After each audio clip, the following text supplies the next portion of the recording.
Hi, I'm Jane Dowrick, and I'm mentor for our Education for Ministry group here at St. James's. And I'm here with members of this year's group, and we're eager to share with you some information about EFM that hopefully will help you if you're thinking about enrolling in EFM. Our EFM year will begin in September of 2021. We would love to have you with us. Before our group members share their thoughts, I will tell you that Education for Ministry is a 4-year curriculum. It offers formation for ministry in everyday life. The ministry we're all called to at our baptism. And there are 5 core practices that are at the heart of EFM: living in community, regular prayer and worship, theological reflection, study of the Christian tradition, and vocational discernment. And we'll use the method that we use every week in our seminar group, where we will call on one another. So I will call first on Ada. Hello.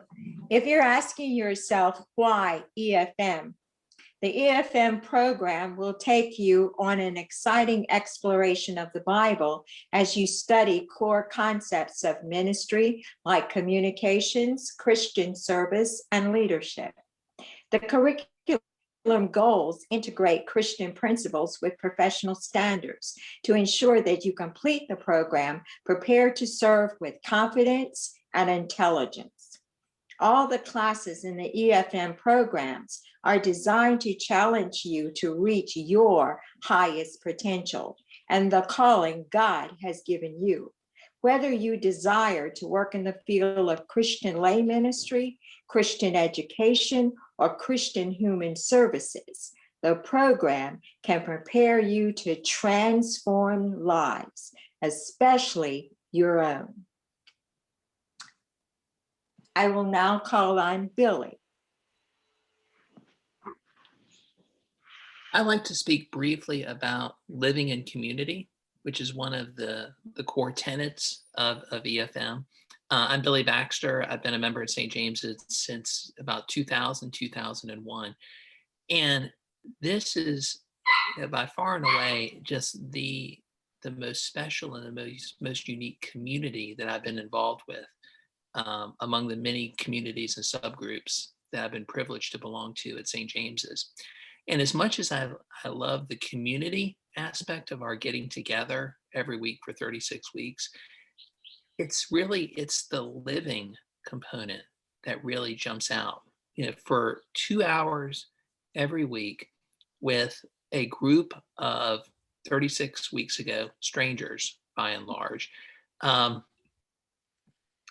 it's the most alive, quite frankly, that I feel the entire week. I'm a first year, or I'm just completing my first year, which means that I've not put this on my resume yet, but I have read the entire Old Testament, as have all of my colleagues here. And it seems daunting, but when you have the curriculum broken down as it is by Swanee, I can read the first 15 chapters of Genesis one week.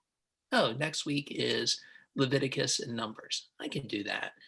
It really breaks it down and makes it so much more approachable. And I'm really looking forward, now that we're all back in church, to looking at the, be doers of the word and not hearers only, and sort of thinking about how my EFM experience really enlightens my view of that statement. And I'll call on Mary Ritchie. Okay. I am Mary Ritchie McGuire, and I am a second year EFMer.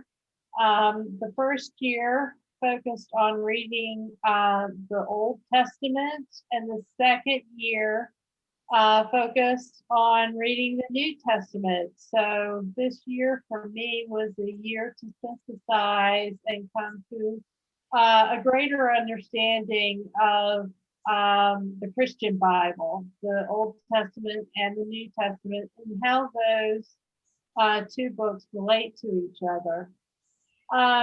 So with that said, I am going to focus on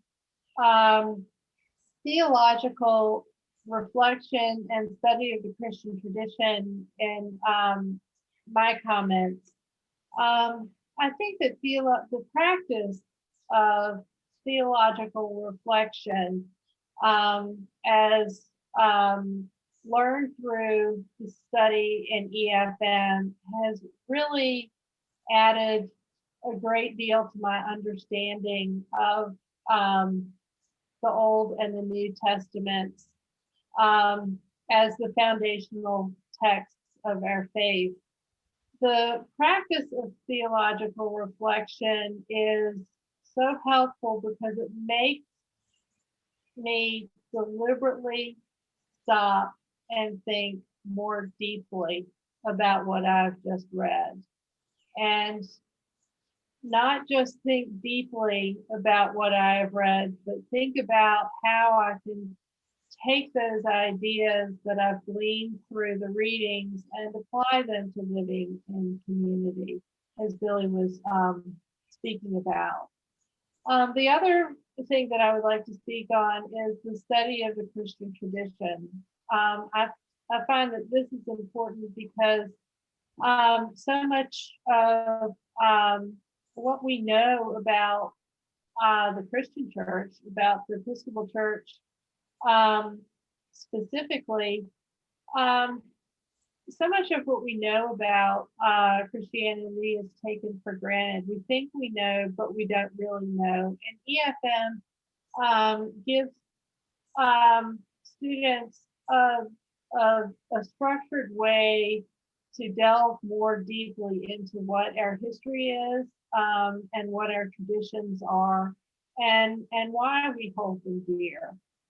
So the two together, the theological reflection and the tradition, I have found to be a very important part of my EfM experience. And I will call on Betsy.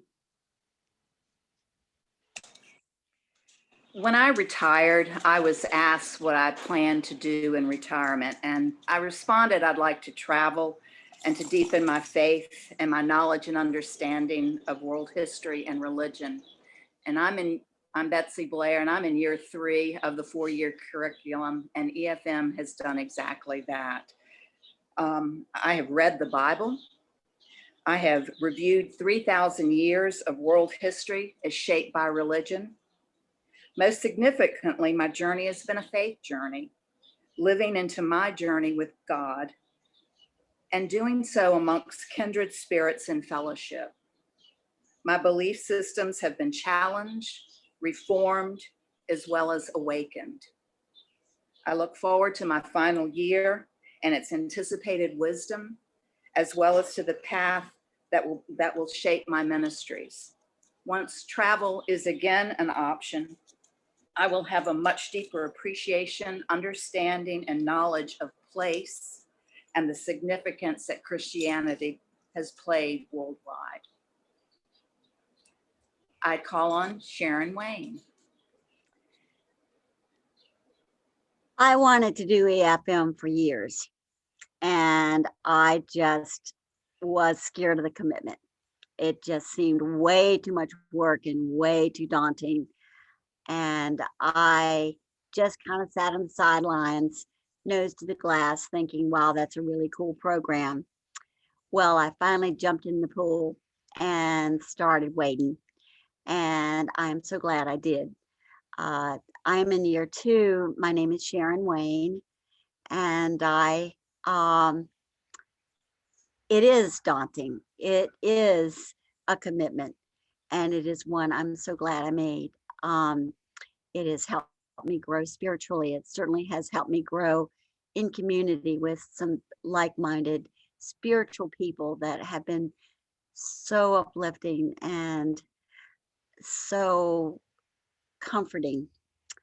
My understanding of the Bible is not just the black and white pages and the words jumping off of them, which can so easily be misinterpreted because of not understanding the time culturally or historically for which they were written, or even the meaning of the words at that time. So not only is the reading of the Bible an important piece of that, the commentaries are so enlightening to help you understand those kinds of background issues that make that so much richer in your study. We then have a massive discussion about it, and everybody's perspective is slightly different, and it just opens your mind up to lots of other possibilities than one you might consider on your own. So it has really enriched my life, and I think it would be an enrichment for you as well. I welcome you and invite you to join us. Mary Harrison. Hi, I'm Mary Harrison. I've been a member of St. James since 1991.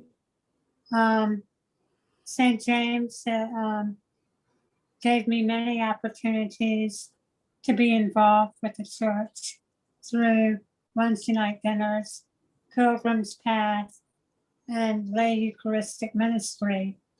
But, all of which I loved. And they say that if you attend services every Sunday for 3 years, you will have read the whole Bible if you pay attention to the lessons and the readings. But I wanted to read the Bible with intention, and to really sit down and read it and see what they were talking about. And I did the first year, which is the Old Testament, and then I became ill, and I took a year off, and then I came back for the second year, which was the New Testament, and I've really loved it. And I like now going to church and listening to the readings and the lessons and the readings from the Gospels, and hear the take on it when they get to the sermon. This year it's been different. We've been meeting solely through Zoom meetings, and yet we're a very close group. And when we get all together, and everybody's talking from year 1, year 2, all 4 years, it's very, very meaningful and really a really enriching experience. And I hope to be here for year 4. I'm counting on it, and I hope you can join us. Well, thank you all. And I do hope those of you who are viewing this either through the e-chimes or on the website, that you will give serious consideration to education for ministry for all of the reasons that our seminar participants have mentioned. You can contact me at efmvirginia@gmail.com, and I look forward to hearing from you. Thanks so much.